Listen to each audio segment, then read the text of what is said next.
Olá, discípulos do Senhor e Salvador Jesus Cristo, pessoas magníficas e incríveis. Você sabe, eu vou levar a santa palavra de Deus até você. Está preparado? Ouça o que o Espírito diz às igrejas.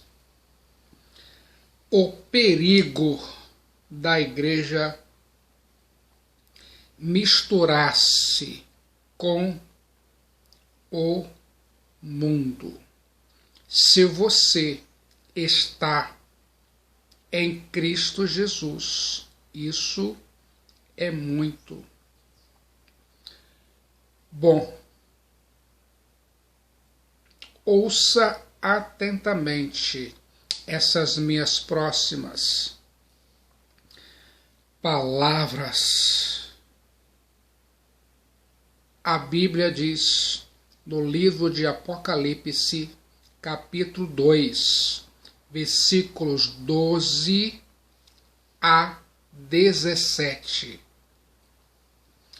E ao anjo da igreja que está em Pérgamo, escreve: isso diz aquele que tem a espada aguda de 2 gumes. Conheço as tuas obras e onde habitas, que é onde está o trono de Satanás, e retens o meu nome, e não negaste a minha fé, ainda nos dias de Antipas, minha fiel testemunha, o qual foi morto entre vós, onde Satanás habita. Mas algumas poucas coisas tenho contra ti,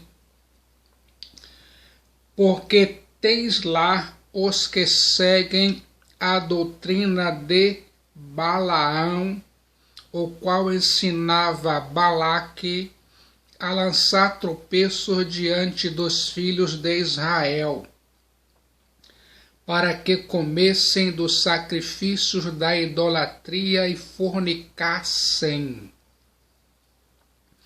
Assim tens também os que seguem a doutrina dos nicolaítas, o que eu odeio. Arrepende-te, pois, quando não em breve virei a ti, e contra eles batalharei com a espada da minha boca. Quem tem ouvidos, ouça o que o Espírito diz às igrejas.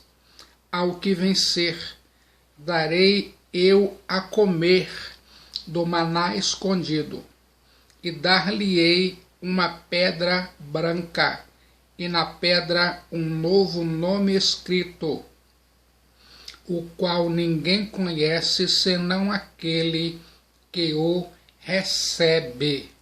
A Santa Bíblia, a palavra de Deus diz, e eu acredito.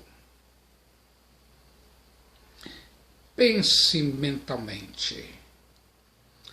A carta à igreja em Pérgamo,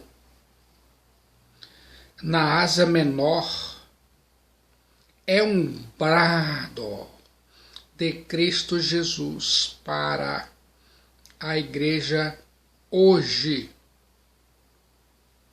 Essa carta é endereçada a você e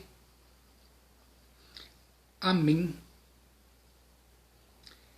a nós eu vou compartilhar aqui agora não apenas um texto antigo, mas você vai sondar o seu próprio coração à luz dessa verdade eterna. Eu fico imaginando o perigo que estava assaltando a igreja em Pérgamo, na Ásia Menor.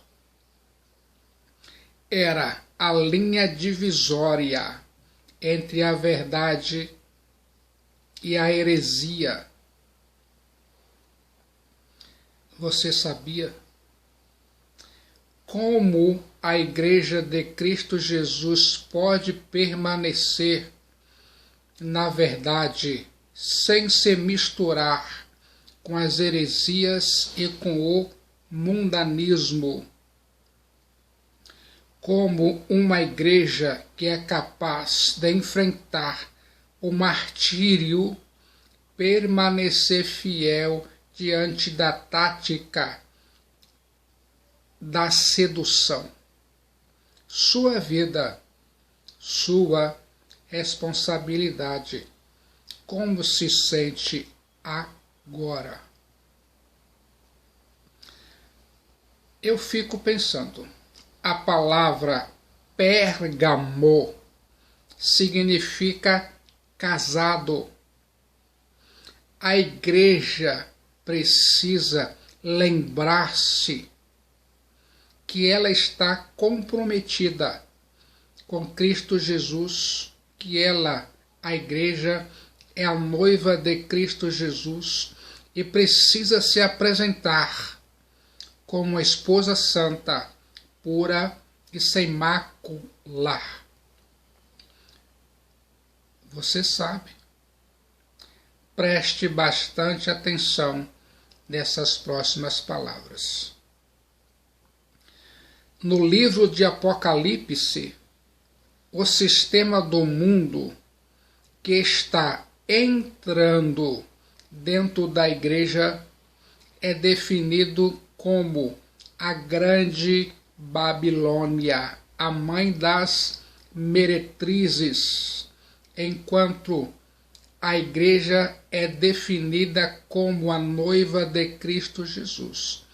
Como se sente agora?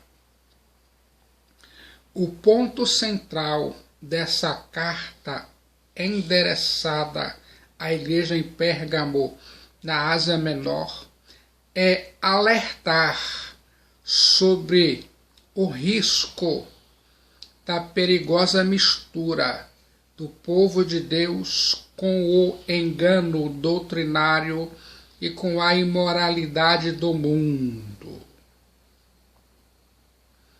Já pensou nisso? Cristo Jesus faz um diagnóstico da igreja em Pérgamo, na Ásia Menor, e revela os seus sintomas. Quer saber? Se concentre nesse ponto específico. Cristo Jesus vê a igreja em Pérgamo instalada no meio do acampamento de Satanás. A Bíblia diz em Apocalipse 2,13: Conheço as tuas obras e onde habitas, que é onde está o trono de Satanás, e retens o meu nome e não negaste a minha fé, ainda nos dias de Antipas, minha fiel testemunha, o qual foi morto entre vós, onde Satanás habita. A Bíblia diz, e eu acredito, Pérgamo, uma cidade com passado glorioso, Historicamente, Pérgamo era a mais importante cidade da Ásia Menor. Segundo Plínio, Pérgamo era a mais famosa cidade. Pérgamo começou a destacar-se depois da morte de Alexandre o Grande, em 333 a.C. Você sabia? Pérgamo foi a capital da Ásia Menor, quase 400 anos. Pérgamo foi a capital do reino Seleucida até 133 a.C. Você sabia?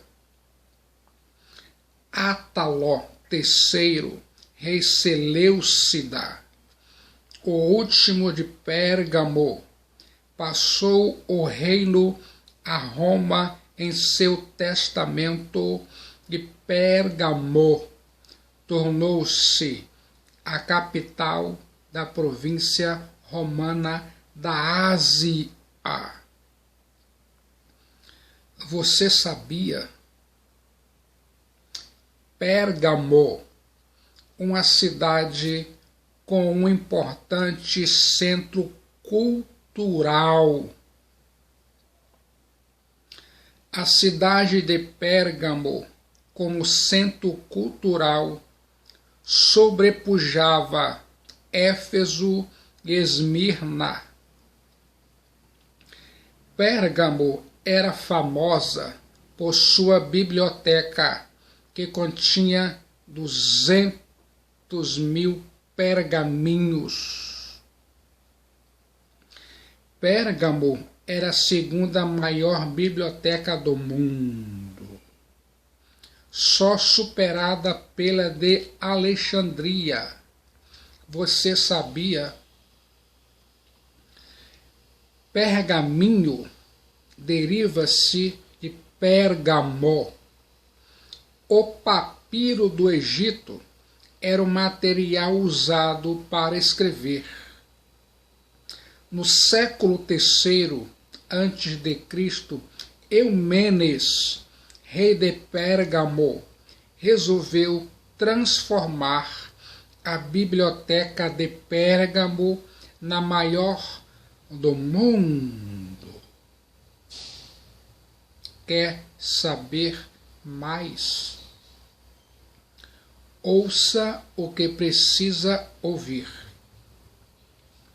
Eumenes, rei de Pérgamo, convenceu Aristóteles de Bizâncio, bibliotecário de Alexandria, a vir para Pérgamo. Ptolomeu, rei do Egito, revoltado, embargou o envio de papiro para Pérgamo. Então, inventaram o pergaminho de couro alisado, que veio superar o papiro.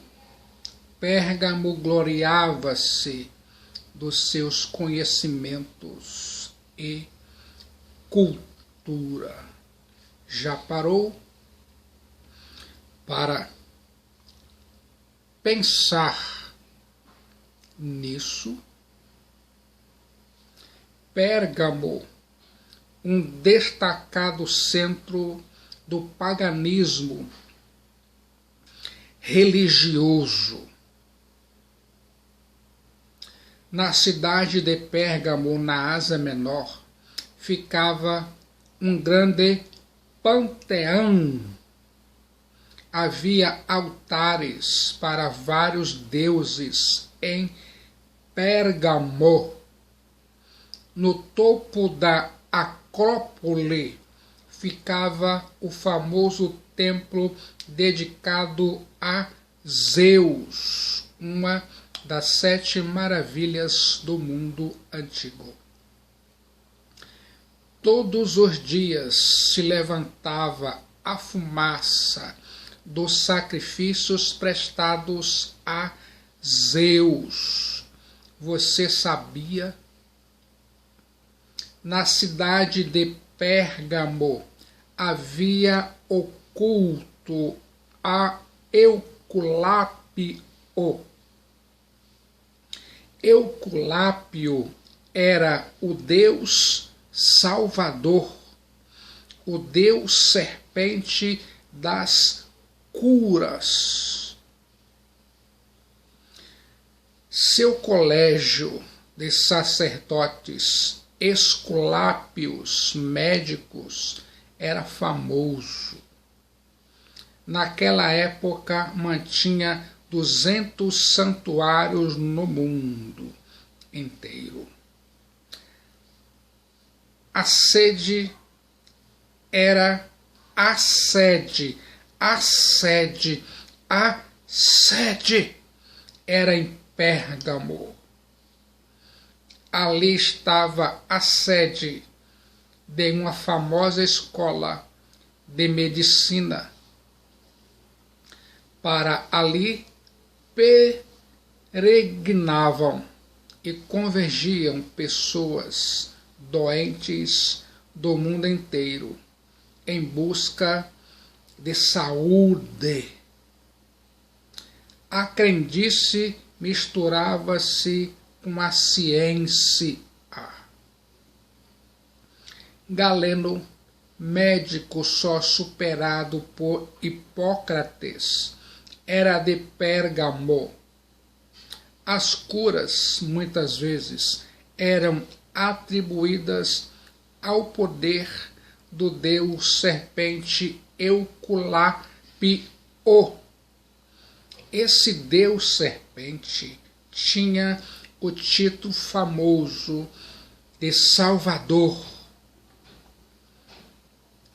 Eu fico pensando, a antiga serpente assassina, o diabo, apresenta-se agora como sedutora na cidade de Pérgamo, na Ásia Menor.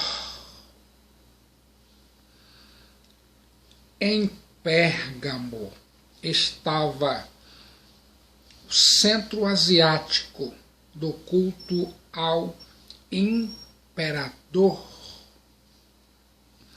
O culto ao imperador era o elemento unificador para a diversidade cultural e política do império. Você sabia? No ano 29 a.C., foi construído em Pérgamo o primeiro templo a um imperador vivo, o imperador Augusto. Eu fico pensando, o anticristo era evidente na cidade de Pérgamo. Desde 195 a.C., havia templos à deusa Roma em Esmirna. O imperador encarnava o espírito da deusa Roma. Por isso se divinizou a pessoa do imperador e começou a se levantar templos ao imperador.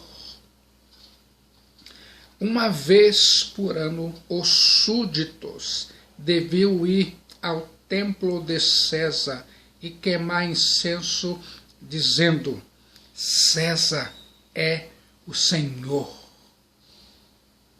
Depois podiam ter qualquer outra religião. Havia até um panteão para todos os deuses. Isso era símbolo de lealdade a Roma, uma cidade eclética, de espírito aberto, onde a liberdade religiosa reinava, desde que observassem esse detalhe do culto ao imperador. Você sabia? Em Pérgamo, na Ásia Menor, estava o trono de Satanás. Na cidade de Pérgamo estava o trono de Satanás. Ele apenas não habitava na cidade, mas lá estava o seu trono. O trono de Satanás é marcado pela pressão e pela sedução.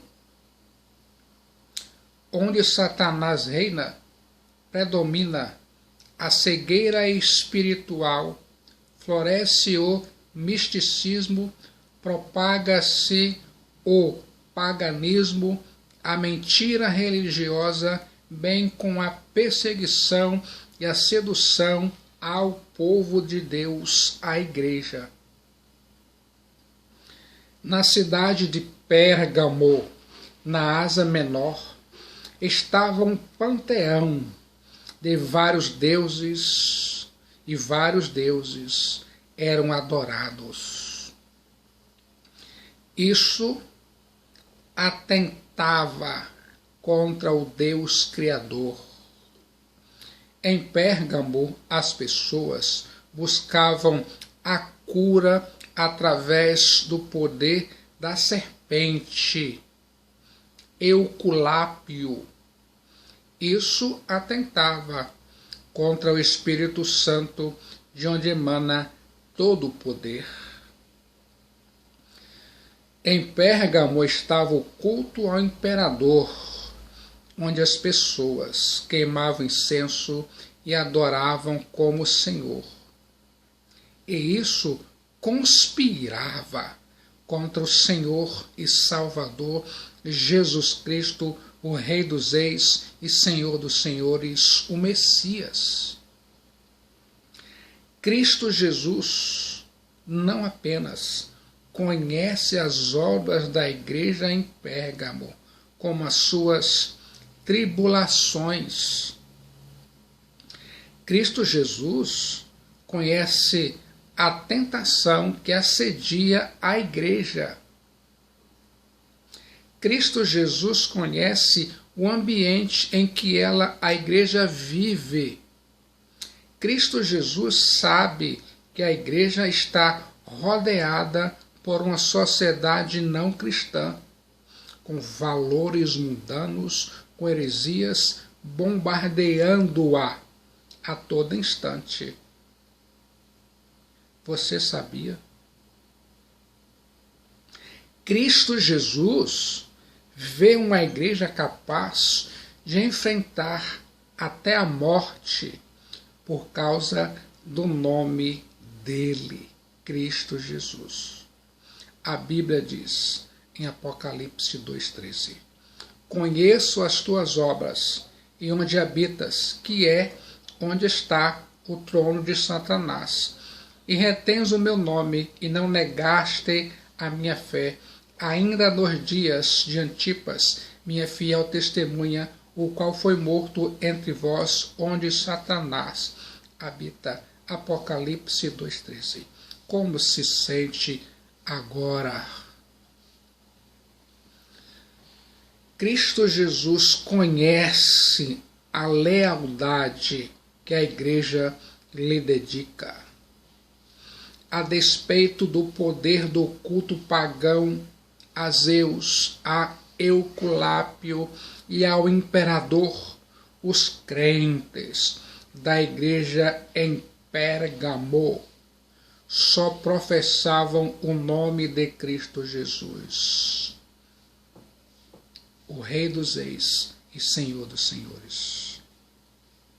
Os crentes da igreja em Pérgamo tinham mantido suas próprias convicções teológicas, bíblicas, no meio dessa Babel religiosa.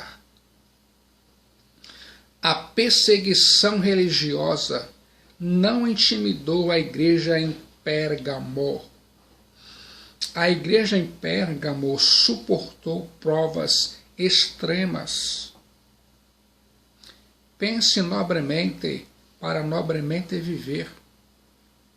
Antipas, pastor da igreja em Pérgamo, segundo Tertuliano, foi colocado dentro de um boi de bronze e esse foi levado ao fogo até ficar vermelho, morrendo o servo de Deus sufocado e queimado. Você sabia? Antipas, pastor da igreja em Pérgamo, resistiu à apostasia até a morte. Como se sente agora? Cristo Jesus vê uma igreja que começa a negociar a verdade. Apocalipse 2,14. Mas algumas poucas coisas tenho contra ti, porque tens lá os que seguem a doutrina de Balaão, o qual ensinava Balaque a lançar tropeços diante dos filhos de Israel, para que comessem dos sacrifícios da idolatria e fornicassem. Apocalipse 2,14. A Santa Bíblia diz, e eu acredito. Como se sente agora?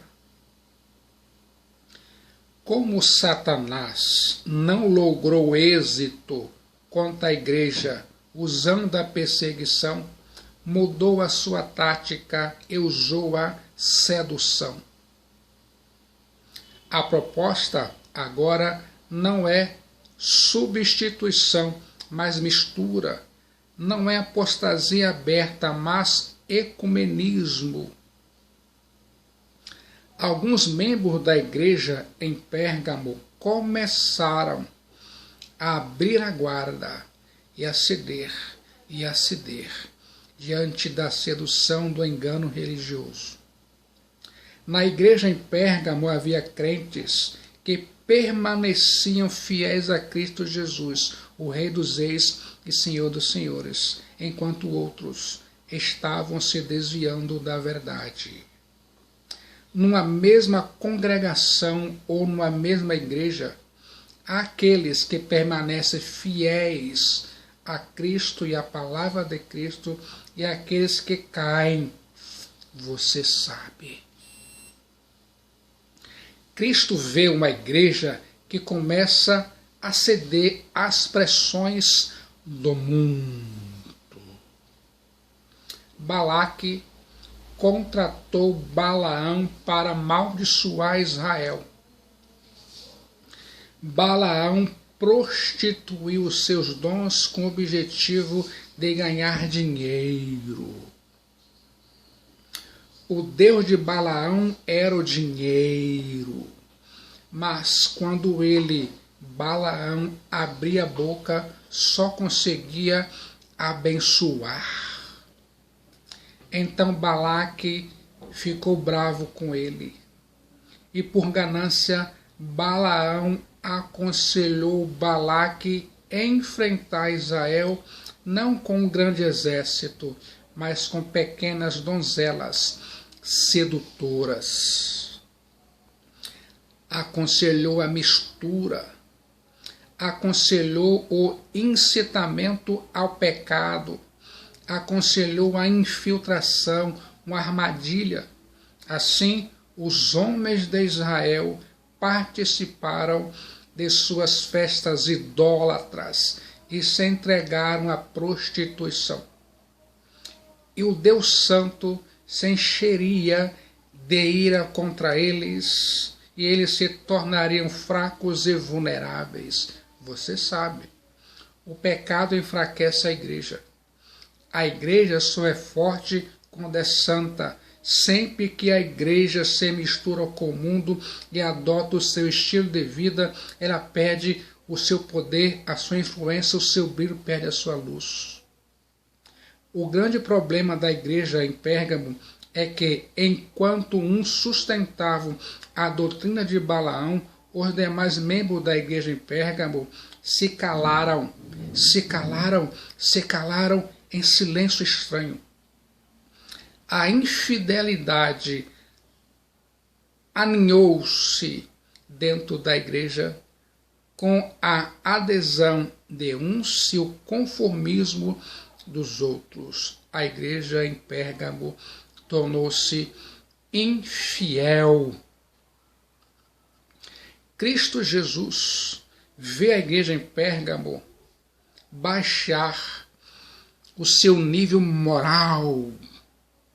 Apocalipse 2,15. Assim tens também os que seguem a doutrina dos nicolaítas, o que eu odeio. A Santa Bíblia diz, e eu acredito, os nicolaítas ensinavam que a liberdade de Cristo é a liberdade para o pecado.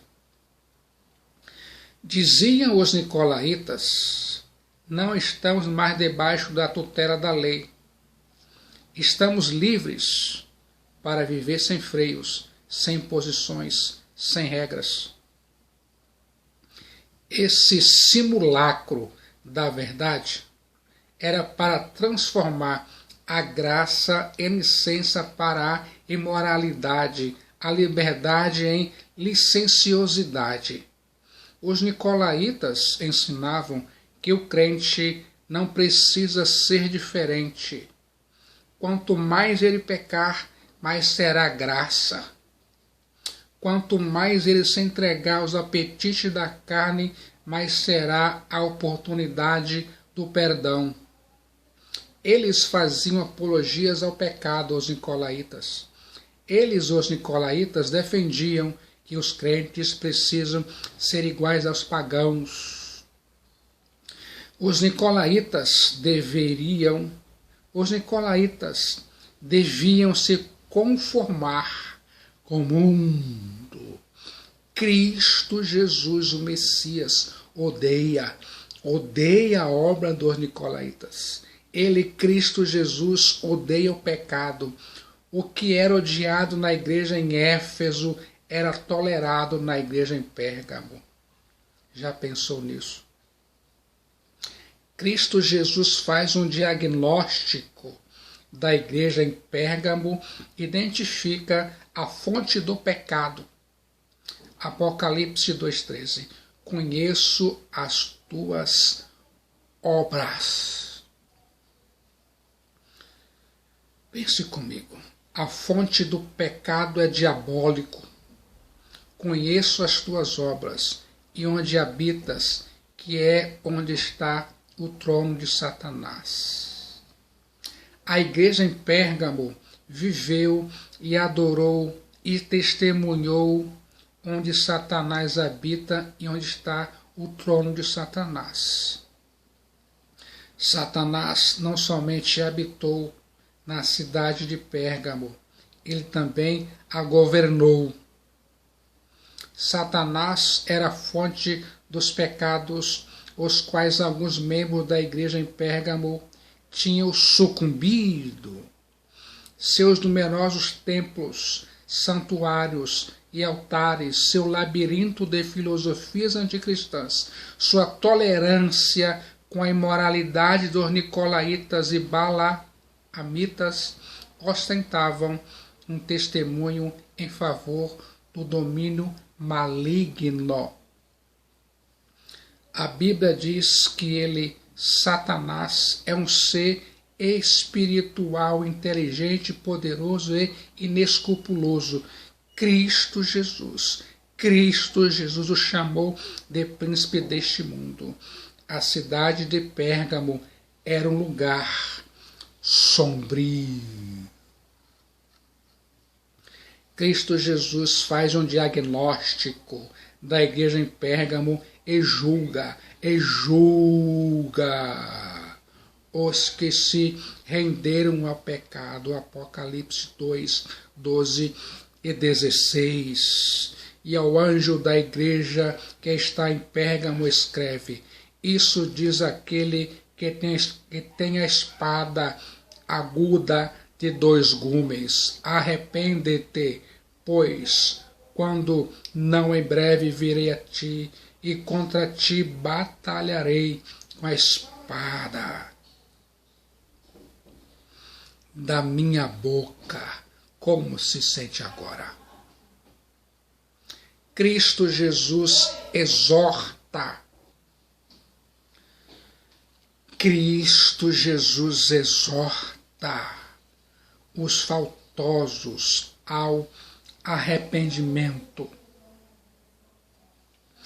A igreja em Pérgamo precisava expurgar aquele pecado da tolerância com o erro doutrinário e com a libertinagem moral.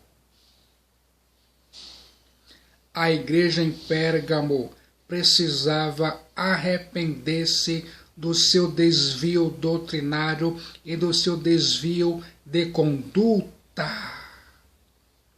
Pense mentalmente.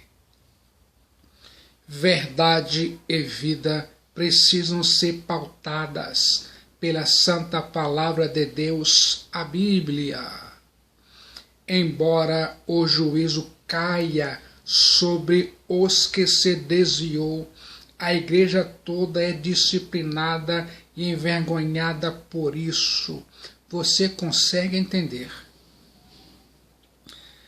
A igreja precisa arrepender-se de sua tolerância com o erro. Embora apenas alguns membros da igreja em Pérgamo se desviaram, os outros devem se arrepender porque foram tolerantes com o pecado. Enquanto os crentes da igreja em Éfeso odiavam as obras dos nicolaítas, os crentes da igreja em Pérgamo toleravam a doutrina e a obra dos nicolaítas. O pecado da igreja em Pérgamo era a tolerância com erro e com pecado. Como se sente agora? Cristo Jesus sentencia os impenitentes com o juízo. A falta de arrependimento acarreta em juízo. Cristo Jesus virá em juízo condenatório contra todos aqueles que permanecem impenitentes e contra aqueles que se desviam da verdade. Antipas, pastor da igreja em Pérgamo, morreu pela espada dos romanos. Mas quem tem a espada é Cristo Jesus, a espada afiada. Ele, Cristo Jesus, derrotará os seus inimigos com essa poderosa arma. A espada da boca de Cristo Jesus é a arma que destrói seus inimigos. Essa é a única arma que Cristo Jesus, o Messias, usará na sua segunda vinda. Com ela, ele, Cristo Jesus, matará o anticristo e também destruirá os rebeldes e os apóstatas. A mensagem da verdade se tornará a mensagem do julgamento. Cristo Jesus lhe fará responsável por sua atitude em face da verdade que você conhece. Você sabia sua vida, sua responsabilidade. Cristo Jesus diagnostica a igreja em Pérgamo e premia os vencedores. Apocalipse 2,17.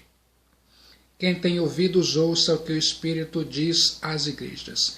Ao que vencer, darei eu a comer do maná escondido e dar-lhe-ei uma pedra branca e na pedra um novo nome escrito, o qual ninguém conhece, senão aquele que o recebe.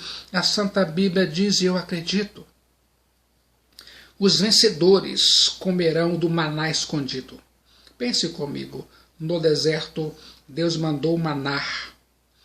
Quando cessou o maná, um vaso com maná foi guardado na arca e depois no templo. Com a destruição do templo, contam a lenda que Jeremias escondeu o vaso com maná numa fenda do Monte Sinai. Os rabinos diziam que ao vir o Messias, o vaso com maná seria recuperado. Receber o maná escondido significa desfrutar das bênçãos da era messiânica. O maná escondido refere-se ao banquete permanente que teremos no céu com Cristo Jesus. Aqueles que rejeitam o luxo das comidas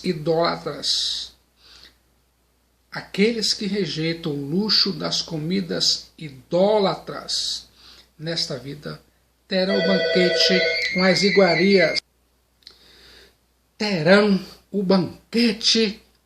iguarias. De Cristo Jesus no céu. Eu fico imaginando aqui agora, diante desse manjar, o apetite pela carne sacrificada a ídolos deveria desaparecer.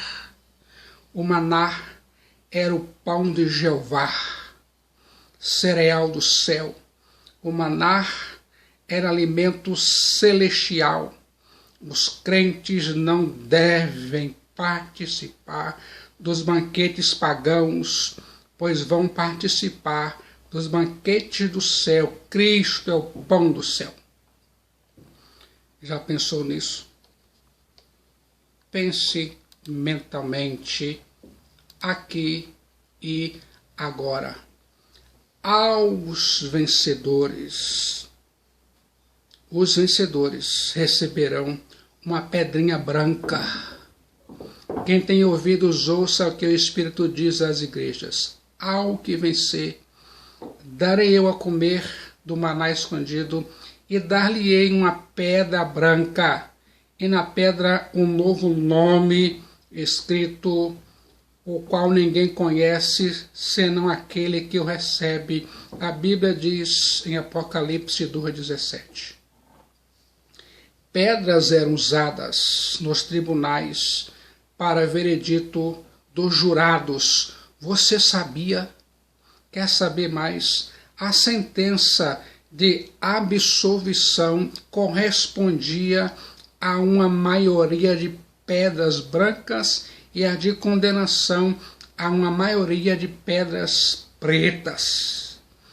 O cristão é declarado inocente, sem culpa, diante do trono de Deus. Pedra era usada como bilhete de entrada em festivais públicos.